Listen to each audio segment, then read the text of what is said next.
So there we go. So instead of using the automated system, what we're going to do is we are using the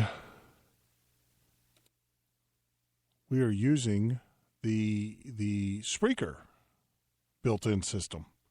So hopefully that is working for all of those that are out there listening to us. I do apologize once again. I will have to say that I do apologize for the confusion, but at least I got my voice out there. At least you can hear my voice and stuff. So, wow, get back on task here, Jeff. It's a lot of things going on. Obviously, you guys just heard in that news report. We were talking a little bit about the reporter was talking about how the EU, they're upset because some of our State Department members have said disparaging things about them, or they're upset about the hacking. And of course, the United States is upset because of their schemes, their scams have been exposed, and you hear them criticize the Russian government for their trade talk and everything. Well, there's two parts of this. Number one, the whole saying about the pot calling the kettle black. Our government has obviously been involved in snooping and listening and doing all sorts of untrustworthy kind of things. And even when we have allies, we've even snooped and pried on our allies. And so for us to all of a sudden go, we'd be upset about it because we got caught once again. That's one thing. The other thing, too, I just have to say this, and this goes to the mentality of some of these individuals who work on our behalf for our government.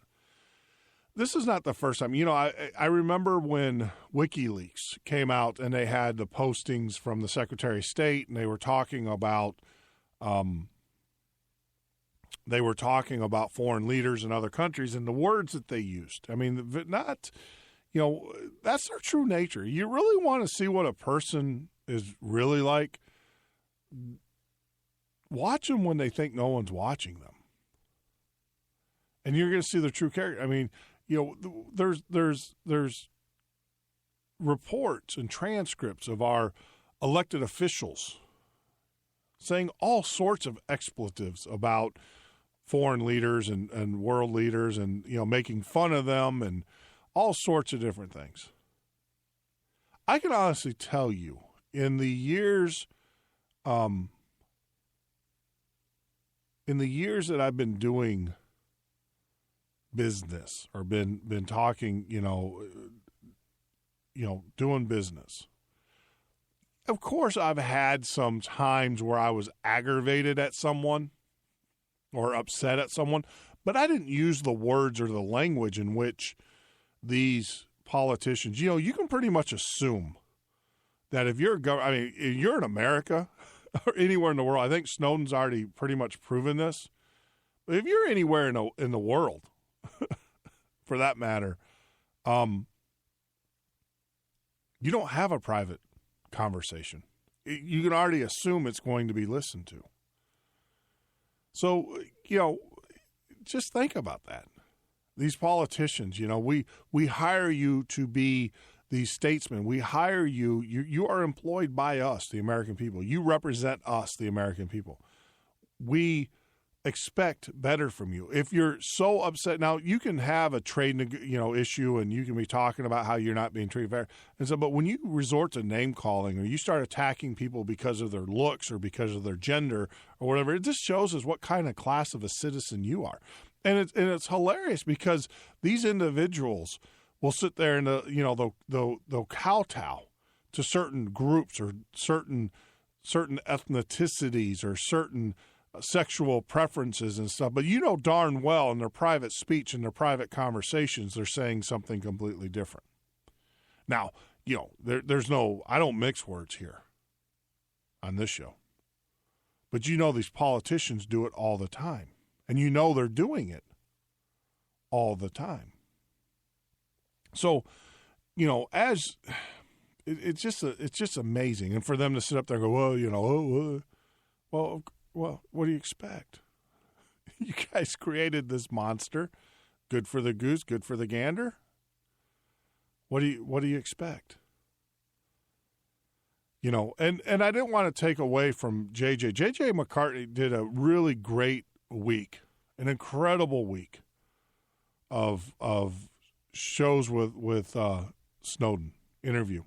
He did it in 3 parts. He had some great guests on. It was a great week, and I don't want to take anything away from what he did, and that's why I just promoted and didn't really do it ourselves. But I think it's very important that every alternative media show plays that interview with Snowden. And the reason why it's so important is that no sooner that – now, you got to remember, this was not a hack job. This was not a basement production. This was professionally done by German media. This was done, very well-known interviewer for German media, very well. So this was not a hack job in the sense of, throw together, with a podcast. This was a professional. This is no different than Bill O'Reilly sitting down with the President of the United States doing an interview. What is disturbing about this interview is there's a lot of things in the interview, and we're going to play it. We're going to play the whole interview so you can listen to the whole thing. It's about 30 minutes. And but we were planning on playing it. Like I said, I didn't want to take away with what JJ was doing because he, incredible. But the reason why I want to play this is because every alternative media, you guys need to, and I want to play it so there's a recording of it in its full entirety. So get your MP. You guys can download this. I'm making this broadcast. That's why I'm a little upset that we couldn't do it, but we found the back door into the system in the Spreaker. So we're able to do this. So after this show, you can go out to Spreaker, the Midnight Patriot. We'll do a link. I'll do an MP3 of it. You need to get that, and you need to play that. Every alternative media news show needs to play this interview. And the reason being is that no sooner that it hit the American YouTube, all right, YouTube, who's supposed to be the big bastion of, democracy, do no harm. The minute it hit, they banned it. As an American, I just want you to know this. I want you to tell your friends, as an American, you are being prohibited from listening to an interview. The government has now decided what you shall listen to. And, and I know everybody's sitting there going, well, it wasn't the government that banned it. Well, darn well it was the government that banned it. You know darn well that it was, a phone call was made. You know darn well. And YouTube, Google, and all those guys who, gassed their jets up with our money, by the way. I just want to let you know, YouTube, or the Google, who is the parent company of YouTube, the owners, the CEO and stuff, their corporate jet is actually fueled by your tax dollars. They get benefit from the rates in which our government, when they buy the fuel for their jets. So you got to ask yourself, why does an entity, a corporation, why are they getting gas from the government? Google just bought one of the largest robotic companies. Now you're hearing about all of these militarized robots that are going on. This doesn't happen just because someone says, oh, this is a good idea. This is all planned. And so, I want to play this video for you because I think it's very important that every American citizen hears this in its entirety, in the way that it was written, or in the interview. But, obviously, the rest of the world heard this. We in America, because our loving, nurturing government felt that we didn't need to. I don't know. Maybe that's why we got blocked from Spreaker. I don't know. I didn't make it known that I was going to play this video. I didn't advertise it, this audio. I didn't advertise it to anybody. But I want you to listen. I want you to hear it in its entirety. Like I said, I will make an MP3 of this available so that you can download it and then you can share it with your friends and family, because this is the type of government that we have now lived in, where they are now censoring, they are now banning your ability or my ability to get to the truth. And and it's just a shame. Where's the outrage? Where's the media outrage on this? Where's the reporters out there, saying, well, wait a minute, you guys are now censoring free speech. You are now censoring the media. You are now violating the Constitution. Of course, you're not going to hear anything about it because they're all in bed with you. This is how we see who is being truthful to us and who is part of the machine. And until you see a news organization run this story and play this clip or at least talk about it, you'll see very, very clearly who is, as I said, who's in bed with the government. So here's the full clip in its entirety. We were able to secure it, and here it is.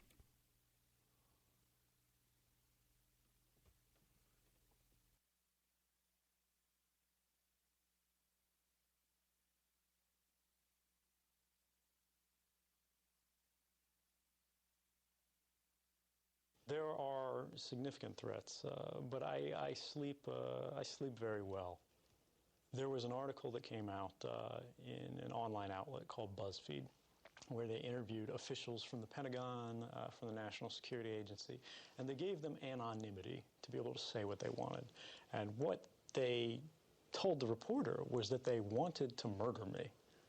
These individuals, and these are acting government officials, they said they would be happy, they would love to put a bullet in my head, to poison me as I was returning from the grocery store, and have me die in the shower. But fortunately, you're still alive with us. Right, but I'm still alive, and I don't lose sleep because I've done what I feel I needed to do. It was the right thing to do, and I'm not going to be afraid. The greatest fear I have, and I quote you, regarding these disclosures is nothing will change. That was one of your greatest concerns at the time. But in the meantime, there is a vivid discussion about the situation with the NSA, not only in America, but also in Germany and in Brazil. And President Obama was forced to go public and to justify what the NSA was doing on legal grounds. What we saw initially in response to the revelations was sort of a circling of the wagons of government around the National Security Agency. Instead of circling around the public and protecting their rights, the political class circled around the security state and protected their rights. What's interesting is, though that was the initial response, since then, we've seen a softening. We've seen the president acknowledge that when he first said, we've drawn the right balance, there are no abuses. We've seen him and his officials admit that there have been abuses. There have been thousands of violations of the National Security Agency and other agencies, authorities, every single year. Is the speech of Obama recently the beginning of a serious regulation? It was clear from the president's speech that he wanted to make minor changes to preserve authorities that we don't need. The president created a review board from officials that were personal friends, from national security insiders, former deputy of the CIA, people who had every incentive to be soft on these programs and to see them in the best possible light. But what they found was that these programs have no value. They've never stopped a terrorist attack in the United States, and they have marginal utility at best for other things. The only thing that the Section 215 phone metadata program, actually it's a broader metadata program, a bulk collection means mass surveillance program, was in stopping or detecting $8,500 wire transfer from a cab driver in California. And it's this kind of review where insiders go, we don't need these programs. These programs don't make us safe. They take a tremendous amount of resources to run, and they offer us no value. They go, we can modify these. The National Security Agency operates under the President's executive authority alone. He can end or modify or direct a change in their policies at any time. For the first time, President Obama did concede that the NSA collects and stores trillions of data. Every time you pick up the phone, dial a number, write an email, make a purchase, travel on the bus carrying a cell phone, swipe a card somewhere, you leave a trace. And the government has decided that it's a good idea to collect it all, everything, even if you've never been suspected of any crime. Traditionally, the government would identify a suspect. They would go to a judge. They would say, we suspect he's committed this crime. They would get a warrant, and then they would be able to use the totality of their powers in pursuit of the investigation. Nowadays, what we see is they want to apply the totality of their powers in advance, prior to an investigation. You started this debate. Edward Snowden is in the meantime a household name for the whistleblower in the age of the internet. You were working till last summer for the NSA, and during this time you collected secretly thousands of confidential documents. What was the decisive moment, or was there a long period of time or something happening? Why did you do this? I would say sort of the breaking point is seeing the Director of National Intelligence, James Clapper, directly lie under oath to Congress. There's no saving an intelligence community that believes it can lie to the public and the legislators who need to be able to trust it and regulate its actions. Seeing that really meant for me there was no going back. Beyond that, it was the creeping realization that no one else was going to do this. The public had a right to know about these programs. The public had a right to know that which the government is doing in its name and that which the government is doing against the public. But neither of these things we were allowed to discuss, we were allowed to know. Even the wider body of our elected representatives were prohibited from knowing or discussing these programs, and that's a dangerous thing. The only review we had was from a secret court, the FISA court, which is a sort of rubber stamp authority. When you are on the inside, when you go into work every day, when you sit down at the desk, and you realize the power you have, you can wiretap the President of the United States. You can wiretap a federal judge. And if you do it carefully, no one will ever know, because the only way the NSA discovers abuses are from self-reporting. We are not talking only of the NSA as far as this is concerned. There is a multilateral agreement for cooperation among the services.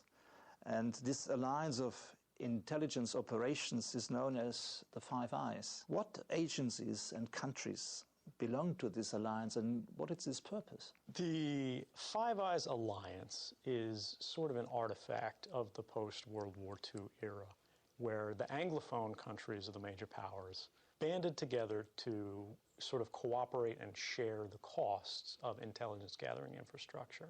So we have the UK's GCHQ, we have the US NSA, we have Canada's CSEC, we have the Australian Signals Intelligence Directorate, and we have New Zealand's DSD. What the result of this was over decades and decades was sort of a supranational intelligence organization that doesn't answer to the laws of its own countries. In many countries, as in America too, the agencies like the NSA are not allowed to spy within their own borders on their own people. So the Brits, for example, they can spy on everybody but the Brits. But the NSA can conduct surveillance in England. So at the very end, they could exchange their data, and they would be strictly following the law. If you asked the governments about this directly, they would deny it and point to policy agreements between the members of the Five Eyes, saying that they won't spy on each other's citizens. But there are a couple key points there. One is that the way they define spying is not the collection of data. The GCHQ is collecting an incredible amount of data on British citizens, just as the National Security Agency is gathering an enormous amount of data on US citizens. What they're saying is that they will not then target people within that data. They won't look for UK citizens or British citizens. In addition, the policy agreements between them that say British won't target US citizens, US won't target British citizens, are not legally binding. The actual memorandums of agreement state specifically on that they're not intended to put a legal restriction on any government. They're policy agreements that can be deviated from or broken at any time. So if they want to spy on a British citizen, they can spy on a British citizen. And then they can even share that data with the British government that is itself forbidden from spying on UK citizens. So there is a sort of a trading dynamic there, but it's not open. It's more of a nudge and a wink. And beyond that, the key is to remember that the surveillance and the abuse doesn't occur when people look at the data. It occurs when people gather the data in the first place. How narrow is the cooperation of the German Secret Service BND with the NSA and the Five Eyes? I would describe it as intimate. As a matter of fact, the first way I described it in a written interview was that the German services and the U.S. services are in bed together. They not only share information, the reporting, the results from intelligence, but they actually share the tools and the infrastructure. They work together against joint targets and services. And there's a lot of danger in this. One of the major programs that faces abuse in the National Security Agency is what's called X-Keyscore. It's a front-end search engine that allows them to look through all of the records they collect through worldwide every day. What could you do if you would sit, so to speak, on their place with this kind of instrument? You could read anyone's email in the world. Anybody you've got an email address for, any website you can watch traffic to and from it, any computer that an individual sits at, you can watch it, any laptop that you're tracking, you can follow it as it moves from place to place throughout the world. It's a one-stop shop for access to the NSA's information. And what's more, you can tag individuals using X-Keyscore, where, let's say I saw you once, and I thought what you were doing was interesting, or you just have access that's interesting to me. Let's say you work at a major German corporation, and I want access to that network. I can track your username on a website, on a forum somewhere. I can track your real name. I can track associations with your friends. And I can build what's called a fingerprint, which is network activity unique to you, which means anywhere you go in the world, anywhere you try to sort of hide your online presence, hide your identity, the NSA can find you. And anyone who's allowed to use this, or who the NSA shares the software with, can do the same thing. Germany is one of the countries that has access to X-Keyscore. This sounds rather frightening. The question is, does the BND deliver data of Germans to the NSA? Whether the BND does it directly or knowingly, the NSA gets German data. Whether it's provided, I can't speak to until it's been reported, because it would be classified. And I prefer that journalists make the distinctions and the decisions about what is public interest and what should be published. However, it's no secret that every country in the world has the data of their citizens in the NSA. Millions and millions and millions of data connections from Germans going about their daily lives, talking on their cell phones, sending SMS messages, visiting websites, buying things online. All of this ends up at the NSA. And it's reasonable to suspect that the BND may be aware of it in some capacity. Now, whether or not they actively provide the information, I should not say.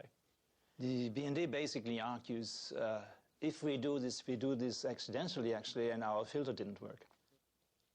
Right. So the kind of things that they're discussing there are two things. They're talking about filtering of ingest, which means when the NSA puts a secret server in a German telecommunications provider, or they hack a German router and they divert the traffic in a manner that lets them search through things, they're saying, if I see what I think is a German talking to another German, I'll drop it. But how do you know? You could say, well, these people are speaking the German language.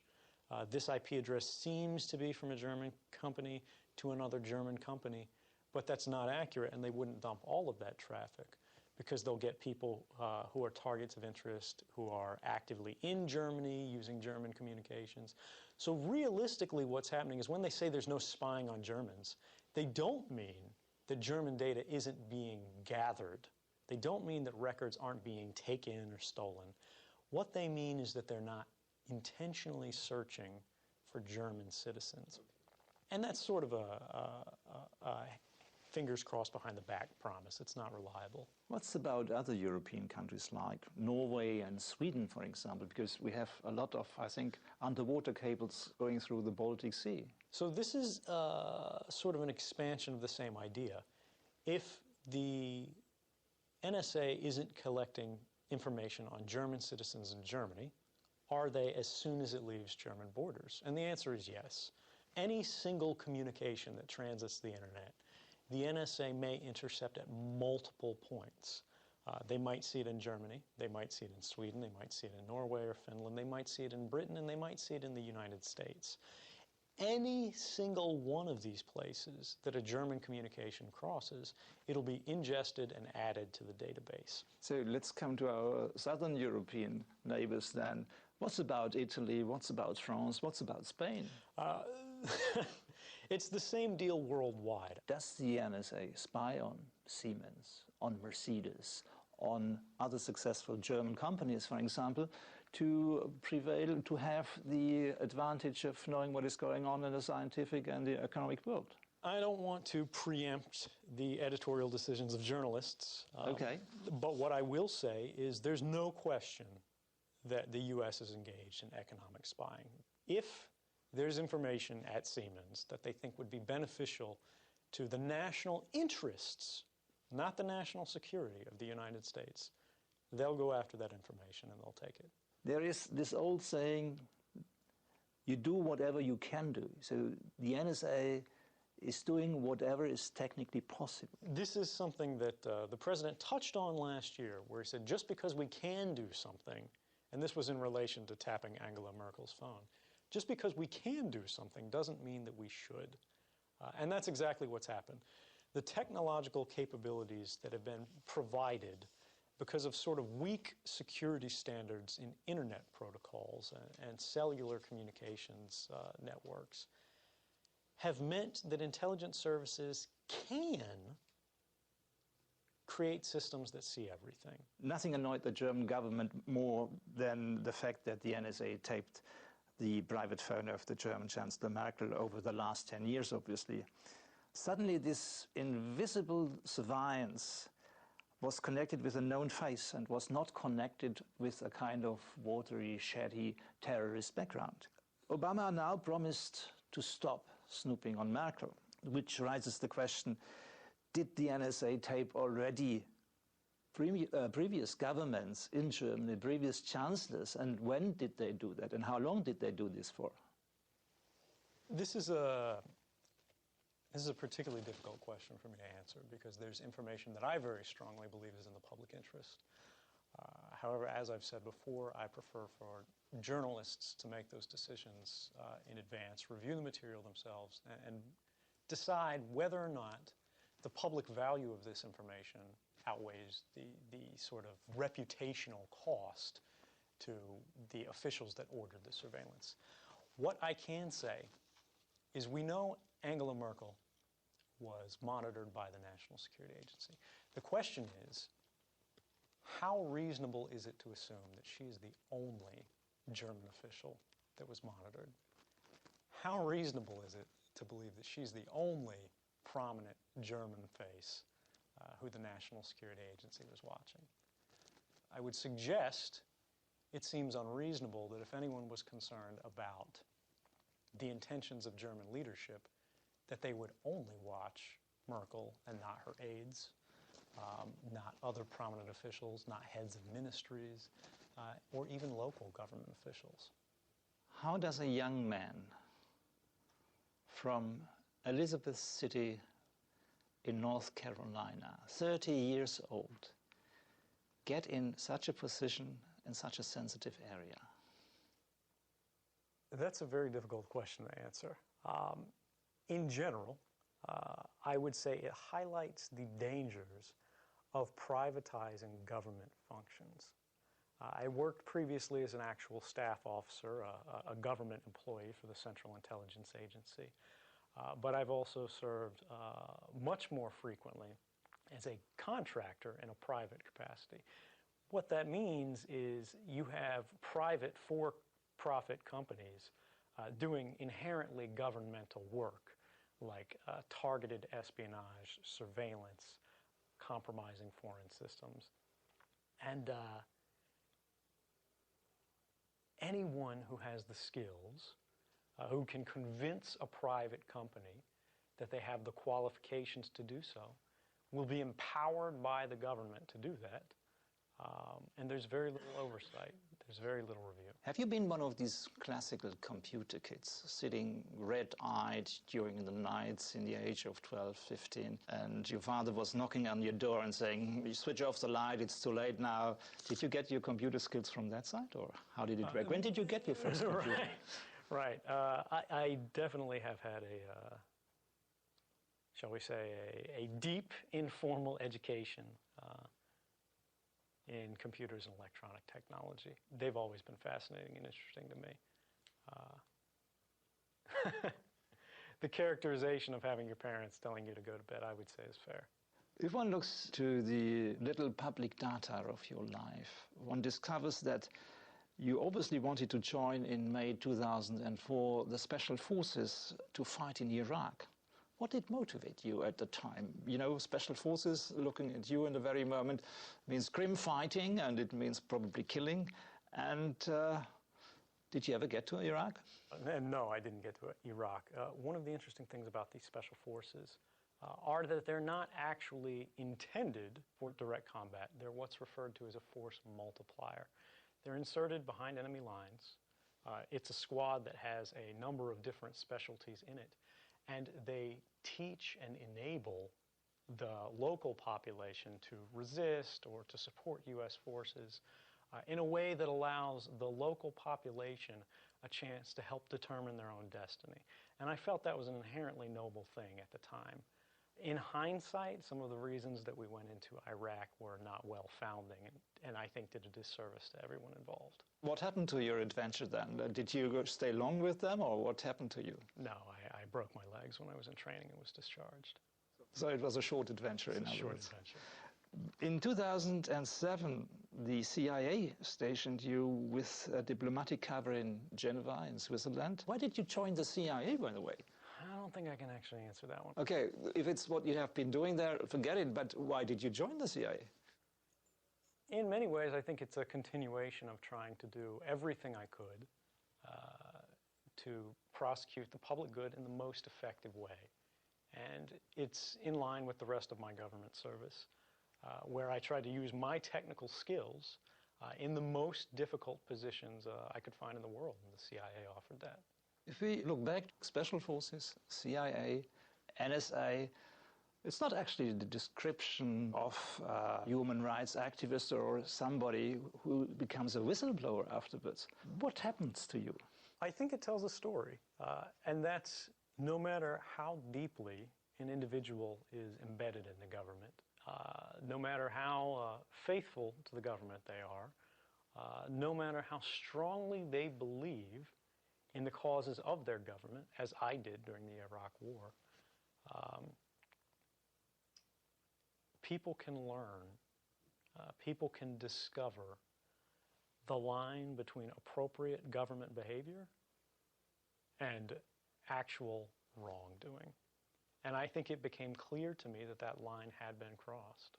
You worked for the NSA through a private contractor with the name Booz Allen Hamilton, one of the big ones in the business. What is the advantage for the US government or the CIA to work through a private contractor to outsource a central government function? Contracting culture of the national security community in the United States is a complex topic.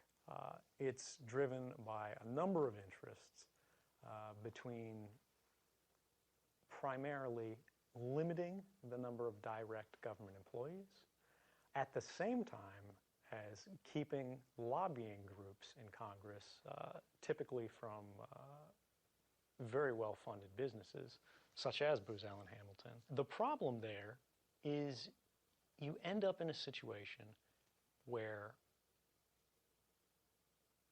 government policies are being influenced by private corporations who have interests that are completely divorced from the public good in mind.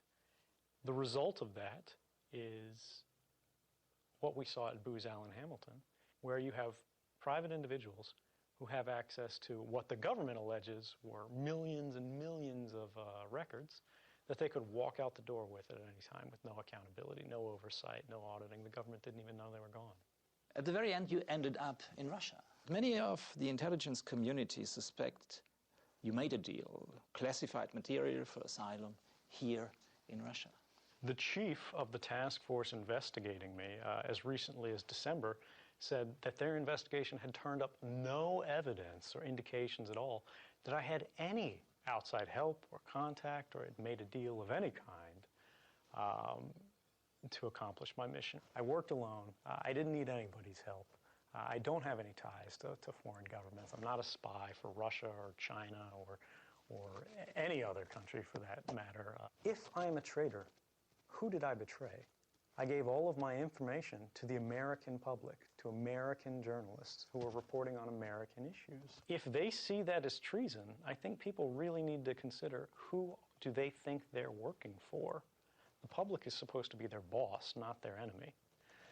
Beyond that, as far as my personal safety, I'll never be fully safe until these systems have changed. After your revelations, none of the European countries really offered you asylum. Where did you apply in Europe for asylum? I can't remember the list of countries with any specificity because there were many of them. But France, Germany were definitely in there, as was the UK. A number of European countries, all of whom, unfortunately, felt that doing the right thing was less important than supporting U.S. political concerns.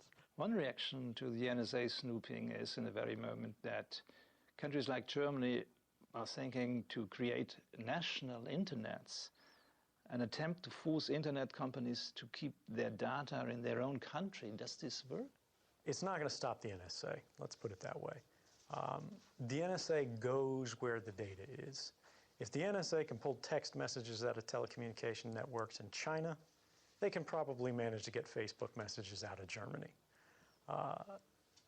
Ultimately, the solution to that is not to try to stick everything in a walled garden, although that does raise the level of sophistication and complexity of taking the information. It's also much better simply to secure the information internationally against everyone rather than playing let's move the data. Moving the data isn't fixing the problem. Securing the data is the problem. President Obama, in the very moment, obviously doesn't care too much about the message of the leak. And together with the NSA, they do care very much more about catching the messenger in that context. Obama asked the Russian president several times to extradite you, but did not. It looks that you will stay till the rest of your life probably in Russia. How do you feel about Russia in that context? And is there a solution to this problem? I think it's becoming increasingly clear that these leaks didn't cause harm. In fact, they serve the public good. Because of that, I think it'll be very difficult to maintain sort of an ongoing campaign of persecution against someone who the public agrees serves the public interest. The New York Times wrote a very long comment and demanded clemency for you. The headline, Edward Snowden whistleblower, and I quote from that. The public learned in great detail how the agency has extended its mandate and abused its authority. And the New York Times closes. President Obama should tell his aides to begin finding a way to end Mr. Snowden's vilification and give him an incentive to return home. Did you get a call in between from the White House? I've never received a call from the White House, and I'm not waiting by the phone. But I would welcome the opportunity to talk about how we can bring this to a conclusion that serves the interests of all parties. I think it's clear there are times where what is lawful is distinct from what is rightful. There are times throughout history, and it doesn't take long for either an American or a German to think about times in the history of their country where the law provided the government to do things which were not right. President Obama obviously is in the very moment not quite convinced of that, because he said you are charged with 3 felonies. And I quote, "If you, Edward Snowden, believe in what you did, you should go back to America, appear before the court with a lawyer and make your case." Is this the solution? It's interesting because he mentions 3 felonies. What he doesn't say is that the crimes that he's charged me with are crimes that don't allow me to make my case. They don't allow me to defend myself in an open court to the public and convince a jury that what I did was to their benefit. The Espionage Act was never intended, it's from 1918, it was never intended to prosecute journalistic sources, people who are informing the newspapers about information that's of public interest. It was intended for people who are selling documents in secret to foreign governments, who are bombing bridges, who are sabotaging communications, not people who are serving the public good. So it's, I would say, illustrative that the president would choose to say someone should face the music when he knows the music is a show trial. Edward Snowden, thank you very much for the interview. Thank you.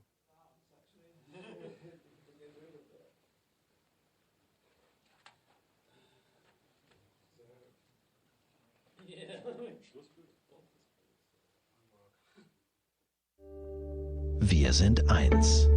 ARD. There you go. The full interview with Edward Snowden. I don't know about you. I mean, we're going to take a quick break. When we get back from the break, obviously, we'll talk about the interview. We'll talk about some of the things that Edward Snowden brought up during the interview. I have some commentary, obviously, that we're going to interject into the conversation. Some firsthand knowledge. Some of the things also that I took away from the interview that was not discussed, and give you some insight there from a person who obviously has been there. But you're listening to the Midnight Patriot Radio Show and Podcast. I am your host, Jeff Norton. Join us live every Monday through Friday from 9 p.m. to 12 a.m. Central Standard Time, or on the web at www.patriotfb.com for more news and information.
So for those that can't hear the music, that's the only downfall. I just found out about this feed. We will be back in a few minutes. Just hang in there. We'll come back. And like I said, unfortunately with this feed here, you do not get the cues. But you know what? This is kind of cool because I can talk to you one-on-one in private. This is actually, I kind of like this. So I can have conversations with you on the side, outside of obviously Patriot FB Live. But just hang in there with us. We'll be back.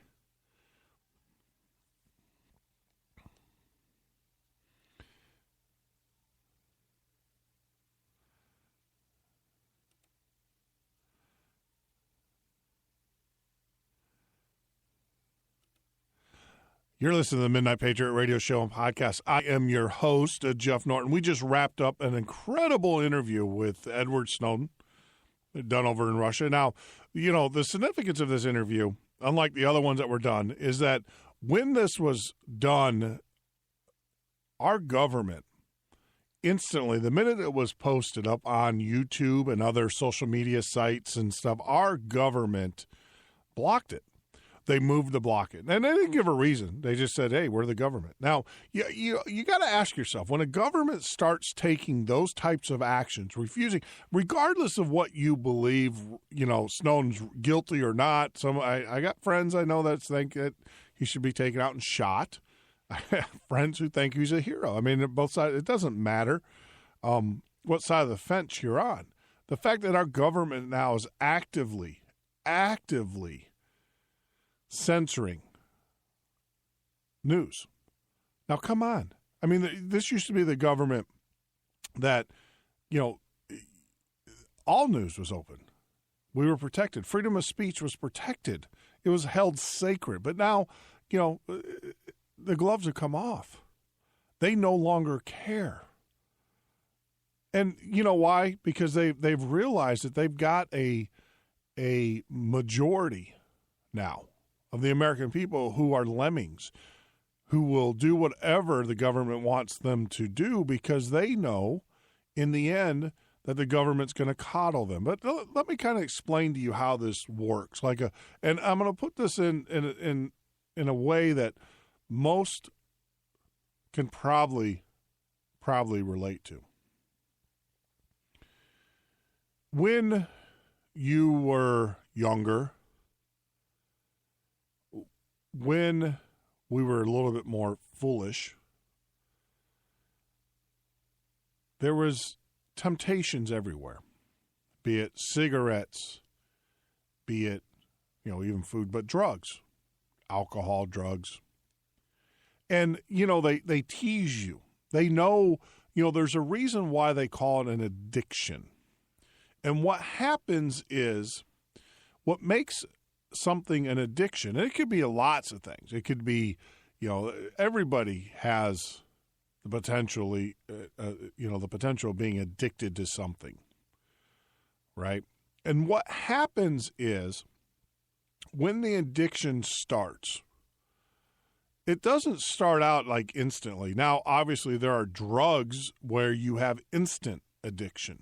You don't acquire it. You don't build up a need for it. But the minute you put these or you ingest these chemicals into your body, they shut down the body's natural production of these dopamines and different proteins and all of that. And so now what happens is your body still wants those, but you've turned those off. You cannot. Your body doesn't produce those anymore. And so the only way that you can have that is that you have to ingest it. You have to take it in from an outside source. And that's what happens with true physical addictions. You know, people die when they stop taking a drug. You know, that's why you got to get detox. You know, it's not getting the drug out of your system. The problem is that your body, you know, these drugs, these dopamines and all of these chemicals that your body, you know, creates have been turned off.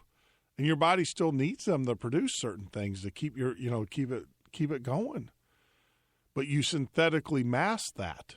And because you've done that, when you stop doing it, your body, it shuts down.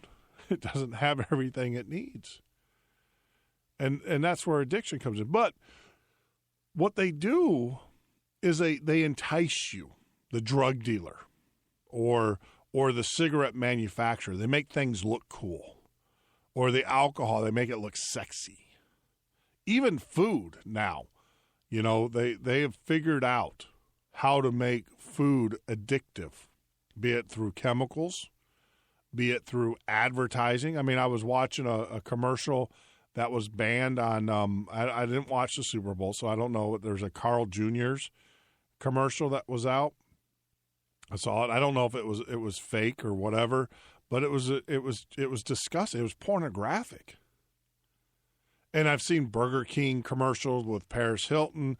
I mean, pornographic food. They made food pornographic. They made it obscene because they're catering to that addiction, right? And the addiction is powerful. It will take good people and turn them into evil, rotten, horrible people. It does. That's what, because you got to remember your body's craving it. And, when you want something, you will do whatever it takes to get that. Now, talking about the government's figured these things out. And the government basically has made certain segment of the American people addicted to the government. And as crazy as that sounds, that is so true. There are people who feel that without the government, they can't survive. Look at how they treat these politicians after it's almost like, spousal abuse. Look how they are constantly their lives are being affected and destroyed, and they're locked in poverty and slavery and economic deplorability. Just created a word there. But people still run to these politicians like they're gods. Like they're the saviors, like they're going to release them and make bring them whole again. People, will go, look at the cult of personality that surrounds this president. After he's consistently lied to people. Think about that. That's the addiction. That's the one more. That's the mind of the addict is I'll quit today or I'll quit tomorrow. But they never quit. They're still addicted. See, and the government and all of its sophistication has gotten to the point in which that addiction, they understand it. They got it. Through popular media, mainstream media, they know. That's why every word that this president says is measured and metered. If you ever listen to the president when he doesn't have his sound booth or his lines, have you guys ever listened to that? Ever listened to the president of the United States when he does not have his teleprompter? Let me see if I can find one here for you. See if I can pull this up. Nope. JJ did don't know if I have, I know I have one. I just gotta find it. Because I know JJ put this. Here you go. Excellent job. Listen to this.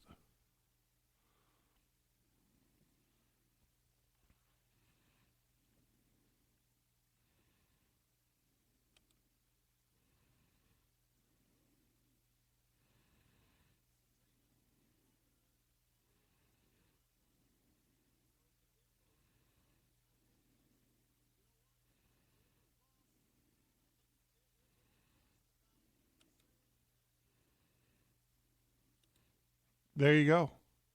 That's what the president stop that. That's what the president sounds like when he doesn't have a teleprompter in front of him. Not JJ.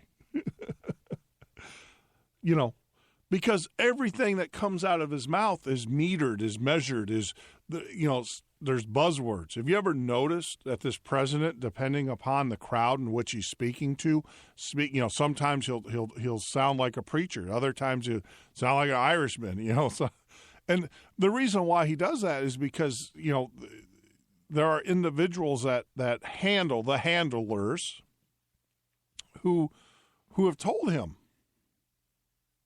do that.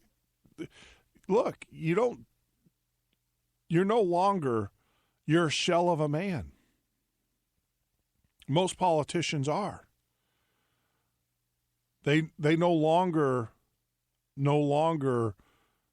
have individuality. Now they come across and they act like it, but if you think about it, it's all measured. Because what happens is if you don't get along, you're gone.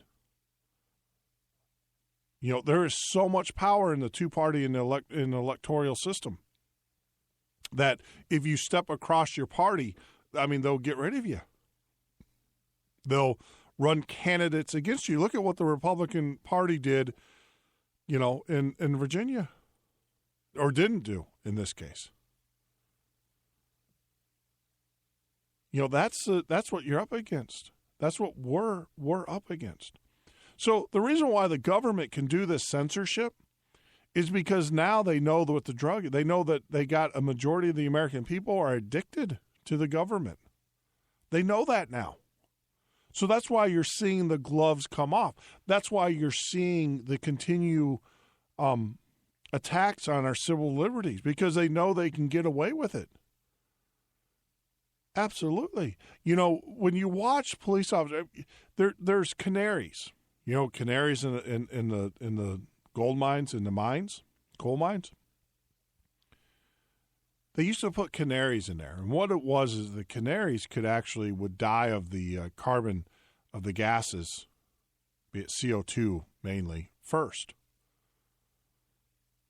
And then when a canary died, they would, we got poisonous gas, or we got CO2, high levels of CO2. It was a warning. And there's canaries all over the place in our modern society. And one of those canaries is, I'll tell you, is when you're seeing this abuse of power by law enforcement. A lot of people will talk about that being thugs. Those being, these are police officers that are out of control. And maybe they are. Obviously they are. But do you know why? Because they have no fear. Because somewhere along in their training, in their continuing, when they were trained and stuff, they have no fear. There's no repercussions. They don't feel that there's repercussions. Now, there are repercussions, but somewhere along the way, they feel that it's not. And I think a lot of it has to do with their training and their background and being told that people are less than them. And they actually start believing it. Now, there are good officers who don't believe that. And thank God. I know a few. I know a few that will treat you with respect, and they'll do the things that they got. Now they're tired of dealing with dumb people. Think about what an officer deals with on a daily basis, right? But you have certain officers out there who just, for whatever reason, they get pushed over. And in the back of their minds, it's because they don't feel that there's any repercussions for their actions. They think that they're justified. They think it's appropriate.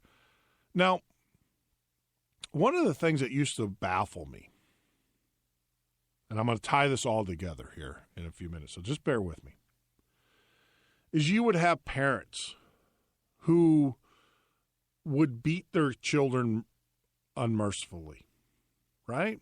And then they wonder why their children are violent. Think about that. To get their point across, they would beat their children, or they would. Now, I'm one for there are times in which you need to paddle kids. I'm a firm believer in that. Don't think I'm I'm soft on that. I can honestly tell you, though, I've never, ever had to spank any of my girls. Now, I'm pretty opposing.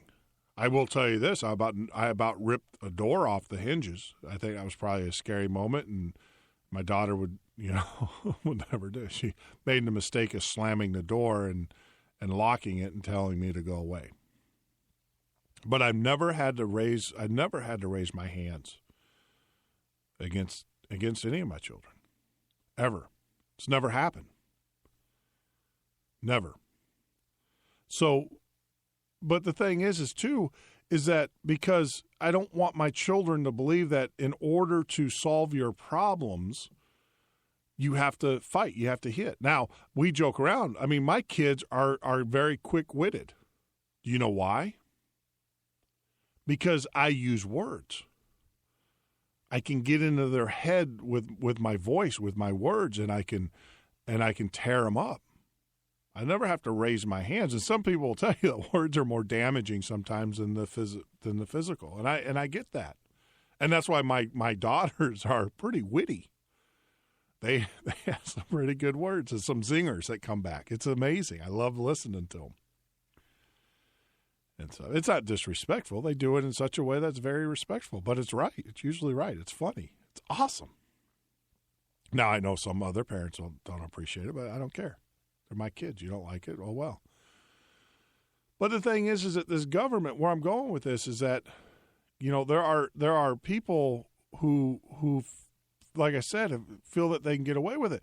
And when you're constantly told that it's okay to do this, it's okay to tase people.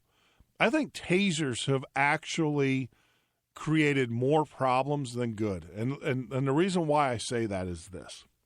Is because you have escalation of force. Before, it was a hands-off, right? Hands-off to escalation, instant hands-on. Now you have this kind of buffer zone, these things called tasers, which, by the way, 25% of the time the tasers don't work. I'm just going to let you know that. And the officers know that. So when they use a taser and they don't get the results that they think that they should be getting, instantly, then they immediately escalate into physical altercation and physical force. And that's their training. That's what they've been taught to. And so I think tasers are wrong because it puts that buffer there, and so they're more likely to move into a physical state of force quicker. The other thing, too, is that they're constantly told, look at what the military's told about us Christians. Look at, about Patriot people. Constantly told this. So it's not surprising that you see officers, that we're seeing an increase of violence amongst officers against Phyllis's. You're seeing officers break kids' arms. Did the kid deserve it? I don't know. But did they need to break the child's arm? Absolutely not. They should have showed, my personal opinion, should have showed a little bit more control. They could have waited the kid out, play the game better. But of course, officers, these officers in particular didn't want to be showed up. They didn't want to be showed up. The kid didn't show any force. I'm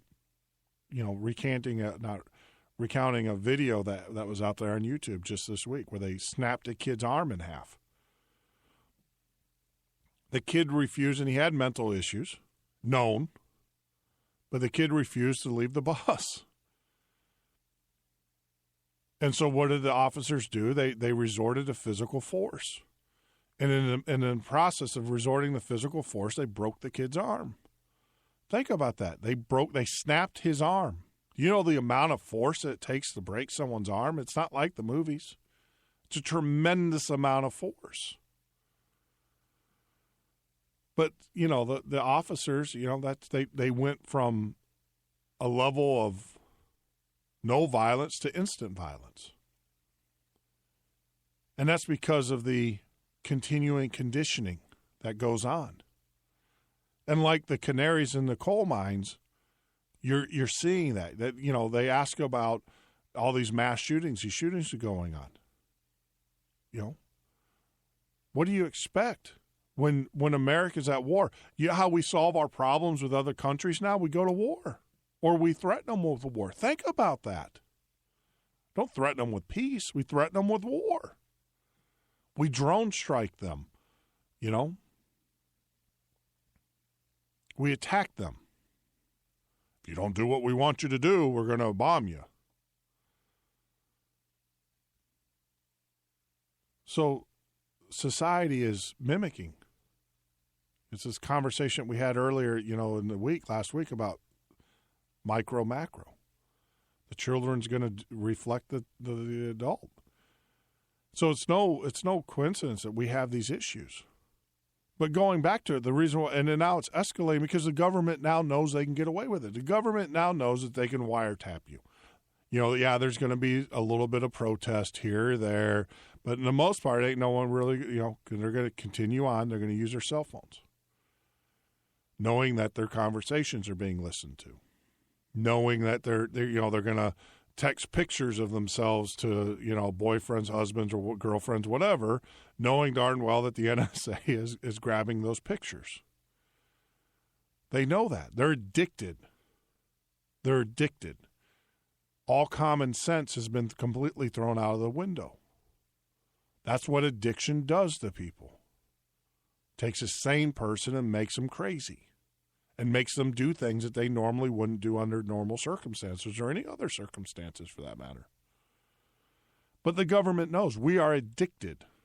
We're addicted to our TVs. We're addicted to the nanny state. We're addicted to the government. We are, and they know that. They know that. And that's why they're getting away with what they get away with. And on top of that, that's why they are escalating it. That's why they're moving it to the next level. It's only going to be a matter of time. You know, they've already killed an American citizen without bringing him to justice. They could have just as easily picked his butt up. But no, they drone striked him. You know, there's attacks on Snowden. There are politicians, lawyers. Now, I expect some conversation out of the lowbrow. Oh, we ought to put a bullet in that boy's head. I expect that out of a certain amount. But out of our elected officials, think about that. That they are talking about executing an American citizen without a trial. So if they're going to do that to him, what are they going to do to you? What are they going to do to me? I am sure that there are some politicians right now,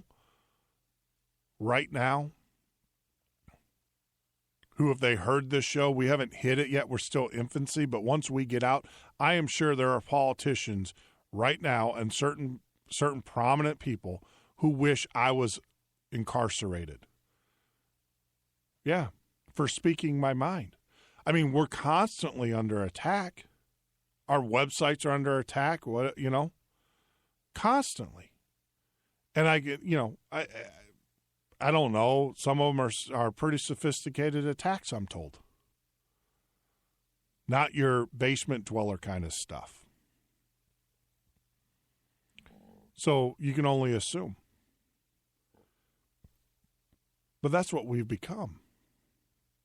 And when I hear that Snowden had to be moved out by certain members of intelligence agencies who still have a moral compass to avoid from being assassinated, that's disturbing. You know, if you don't believe in what he did or didn't do, you still bring him his butt to justice, right? Let him have his day in court. But per his interview, and I agree with him, with the charges that he had, it's not like, Obama. And that tells you the hubris of this administration, this government. When Obama stands up there and says, well, let him come and face and he tells that and he spews that out there. So the next thing you hear from the American people, because they're the good drug addicts that they are, they're addicted to the government. So they're going to, repeat their drug dealers' words. Well, you should, have him be tried. Well, Snowden's right. The charges that he was charged in does not afford him a trial by his peers.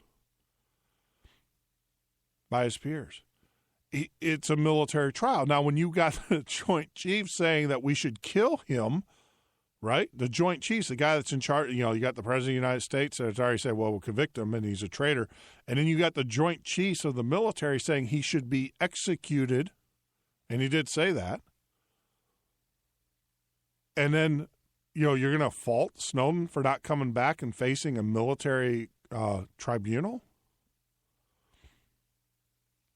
You're not going to, you fault him for not trusting that the information that's going to be made up about him is going to be truthful?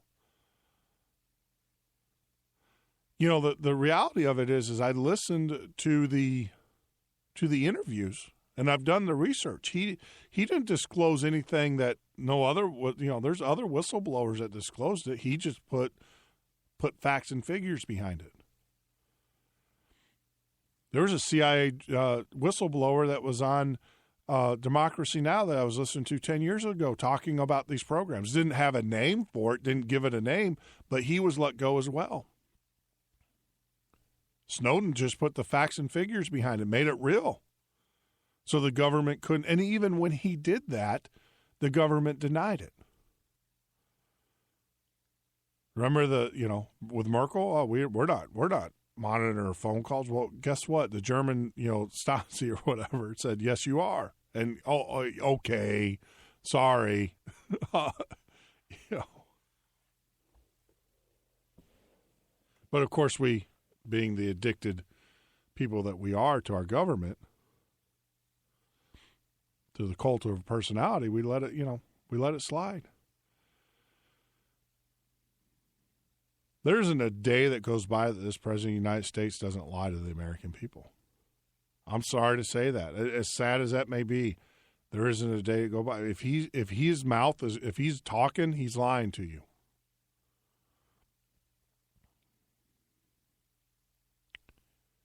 So that's my commentary. I do apologize once again for some of the technical issues. It seems like we're constantly having them here. We'll get it worked out. As Mark said, he's going to put that hedge of protection or that wall of protection around us. And I thank him for that. I really do. And all those that have contributed and helped and stuff, but it's just amazing, the attack. And it's not going to get any easier. I know that. But with that said, I do want to close. When we start this show, we started honoring this nation, the patriots, the true patriots.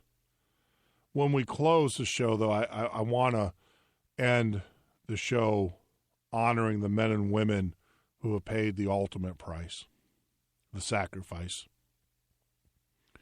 One of the things that we will always talk about there, as long as there's men and women that put themselves in harm's way, as long as they're doing God's work, defending our country, even though you might agree or disagree with the means or the methods, you have to respect that there's men and women, fathers, wives, husbands, daughters, sons, going off to war, going off on the orders of those above them. There's no nobler profession than that of a soldier. I believe in it wholeheartedly, and I'll tell you, I respect the men and women of that put on this nation's uniform. And that's why we will always honor them. And one of the things that I want you guys to get behind is that there's 22 soldiers every day that commit suicide in this country. That's 22 too many by anyone's count. I will never be satisfied as long as one soldier commits suicide. And I will never rest. I'll always get this message out there. So if you see a soldier in uniform, or if you know of a soldier, reach out to them. Let them know that you care about them. Let them know that you're thinking about them. If there's anything that they need, give them your number, give them your contact information. You can always reach out to us, Jeff@themidnightpatriot.com. I'll put you in touch with various organizations that can help. That's the fight that I'm willing to take up on behalf of our men and women. The other thing, too, is that you need to contact your your politicians. Let them know 354 days is way too long for an American soldier to get the benefits that they need. That's on average, sometimes many times longer. Let them know that that's completely unacceptable. That 20% cut in retirement benefits is also unacceptable. And when these politicians stand out there and say, well, they only served 20 years, why do they get their pension? Well, you only served 2 and you get yours. I once was told by my grandfather, don't ever complain about a farmer with your mouth full. Don't ever complain about a soldier as he protects and watches over you and protects our borders.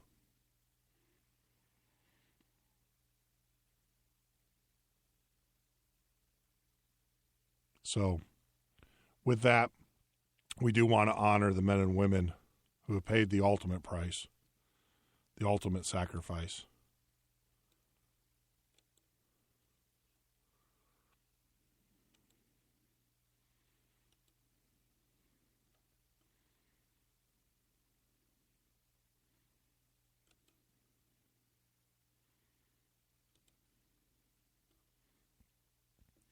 Army Chief Warrant Officer, 2nd Edward Bawley.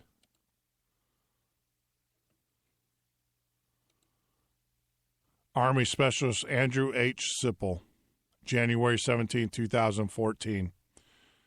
Army Sergeant Daniel T. Lee, January 15, 2014.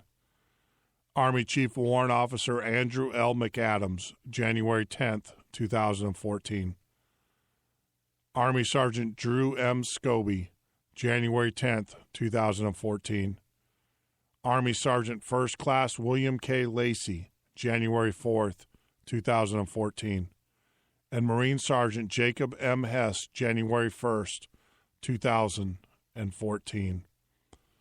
I do want to repeat, Army Chief Warrant Officer 2nd Edward Bawley, January 20th, 2014.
That was Madison Rising. Get out to their website, madisonrising.com. That is madisonrising.com. And I do apologize for those that are on our other channel that didn't get any of the music. They only get the words. We are still here. We're going to get it worked out.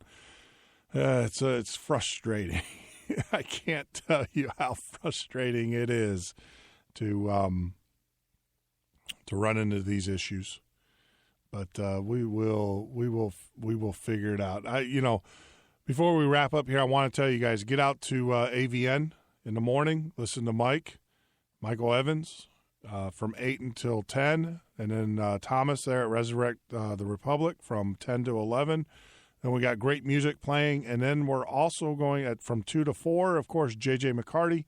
And then right after J.J., we're probably going to get Joe. We'll get him spun up there for Average Joe, for the Average Joe show, which will be interesting. It was a great show. Get out there, listen to it. And, of course, then we'll wrap it up with myself here from 9 until midnight. Now, tomorrow's going to be open lines. I recommend that you guys get out there. Hopefully we'll have all of these issues worked out. And we'll get – it never ends. I'll work on it tomorrow. And we'll get these things buttoned down. And I am about done with the coding. This is good news for the old time radio. We haven't forgot about that. It's just, the time that I was going to spend last weekend getting it done and getting it online, that was chewed up by the trolls. So we're going to reboot that this weekend and stuff. It's not as easy as it seems, especially getting all the timing, especially on recorded shows. So once again, I'd like to say thank you. God bless you. May God keep you. You always be in my heart and in my prayer, my family's hearts and prayers. Until we talk again, my friends, good night.